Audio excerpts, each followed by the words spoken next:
an Impoundment Control Act of 1974 that Congress set up more than half a century ago allows for this process of enacting rescissions of funds to be carried out. This is the same process that has played out in previous Congresses. It's nothing new. Yes, wasteful spending does occur in Washington. The American people know this to be true, and they want to see immediate change. Republicans in the People's House are the ones who are orchestrating that change with the rescissions package and rescissions packages to come. Americans want their tax dollars to be spent prudently and not chucked carelessly at things that do not align with their values and their own fiscal sensibilities. This is not a hard concept to grasp. Republicans understand it quite well, believe me. It's time that we get the rescissions package across the finish line and secure another significant win for the American people. They're looking to us to act. With that, I look forward to today's discussion, and I now yield to the ranking member, Mr. McGovern, for any comments he wishes to make. Well, thank you, Madam Chair. And before I go to my opening remarks, I just have a question. I've been following the media reports all day today as we've been awaiting this meeting today. It's been reported that many of the Republicans on the Rules Committee are concerned about the fact that the Jeffrey Epstein issue is not going away.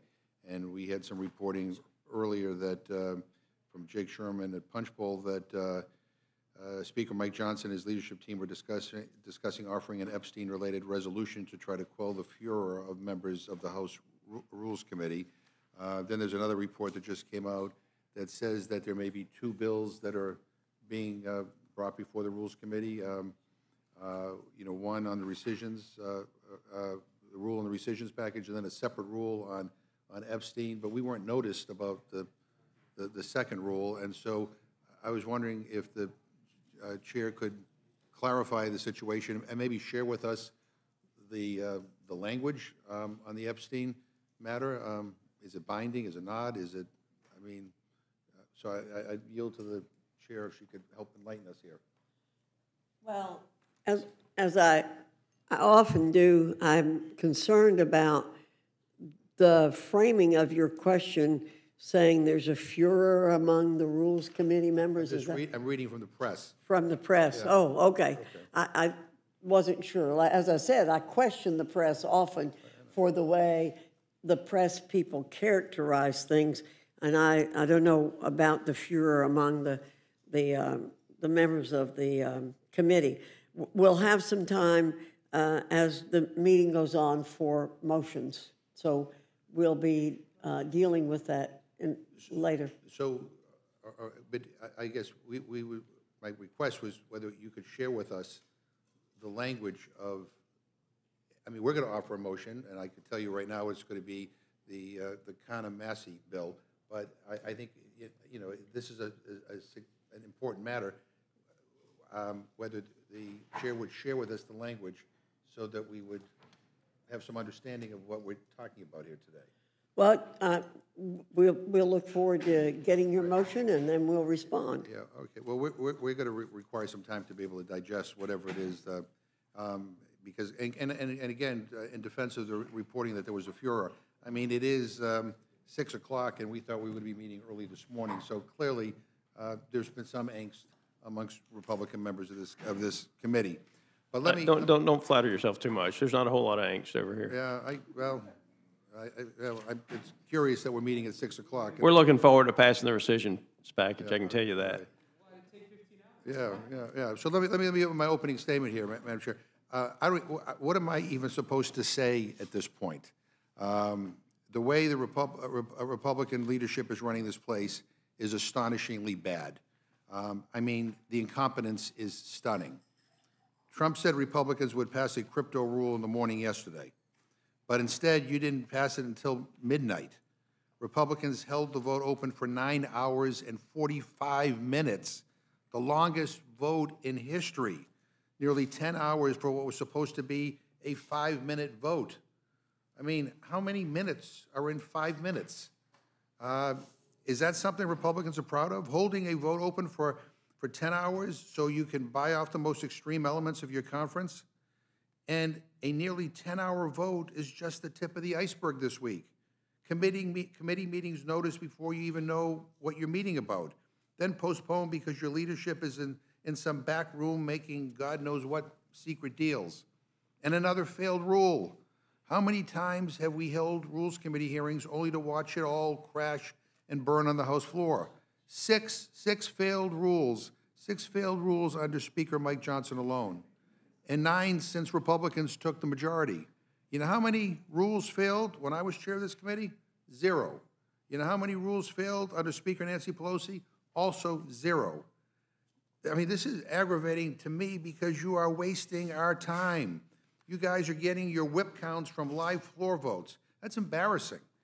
And it's disrespectful to us, to the process, and most of all to the people we represent.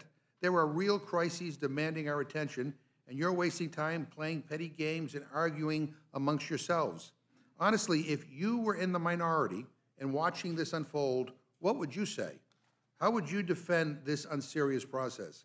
And I think we all know the answer. You would say it's embarrassing, and you would call us incompetent. And while we talk about your rescissions package, please spare us the lectures about cutting spending when this majority just added $4 trillion to the debt so you could give bigger tax breaks to billionaires.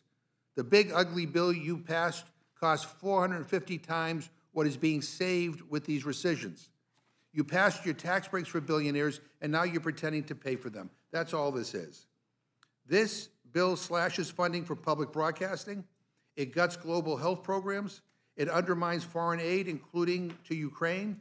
Actually, none of you even know what's fully in this. You know, we've seen the top lines, but even Republican senators are warning we won't understand the consequences until the damage is done. Make no mistake, Madam Chair, democracy is messy, but this is not the give and take of messy democracy. This is a dumpster fire. This is a tug of war between Republican incompetence and Republican extremism. And sadly, no matter which side wins, the American people lose. And finally, earlier this week, Madam Chair, I gave everyone on this committee a chance to go on record about releasing files related to Jeffrey Epstein. It was an up or down, yay or nay vote on a very simple amendment that says the Department of Justice must preserve and release all the files. That's it. And shockingly, all but one of you voted against releasing those files. The Speaker put out a statement, and I gotta love this. He put out a statement calling it an obscure stunt.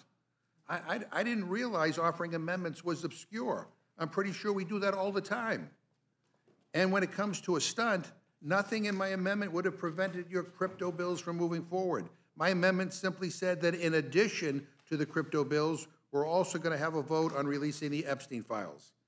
And if it was such a stunt, why did Mr. Norman, one of the most conservative members of this committee, vote with us?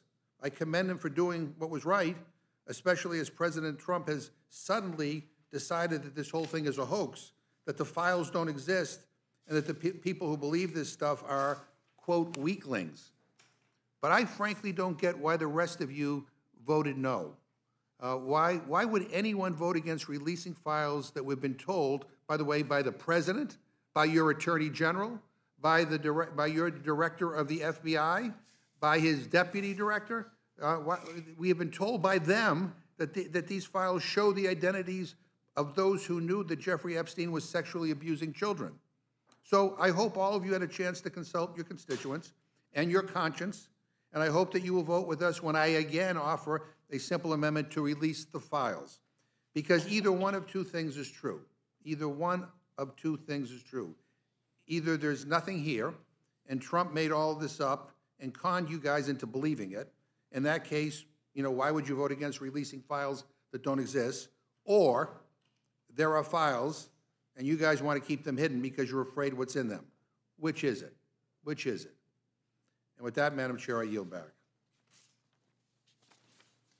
Thank you, Mr. McGovern. Madam Chair. Mr. Scott, I would just like to say, I look forward to an honest, not a political debate on the issue of the Epstein files. But when you look at the definition of all the files, all the files would include a list of the victims of the Epstein crimes. Yeah. And so I look forward to the debate. Now you had your time. You put legislation in. You can't censor me, Mr. You Scott. put legislation in at 3:56 when the Rules Committee meets at 4, and we were already in this room when you signed it and put it in. It was a political stunt. That's all it was, and we're going to give you a solution to it. And if you read the amendment, Mr. Scott, you would realize that there are exceptions to protect the victims of these crimes. And by the way, our language has been out. No, there are not. There are not. In the Massey counter bill, there are. That is not what you offered. That is not what you offered. You said all the files, and we have a responsibility to protect the victims. Mr. Scott, and we know where you are. Yeah, we know where you are, Mr. You're the party of child victims. That's why you opened the border. That's why you opened the border. How many children got raped coming across that border because of what the Democratic Party did? Who voted to cover up the facts? Okay. We have a hearing here, and we're going to follow our regular order. Thank you very much. If you, it would be better, Mr. Norman, if we just moved on and we came to you during the questioning. Would you indulge me? Would you indulge me? Thank you, Mr. Norman. I appreciate it. Thank you very much. Without objection, any prepared statements our witnesses may have will be included in the record. I now welcome our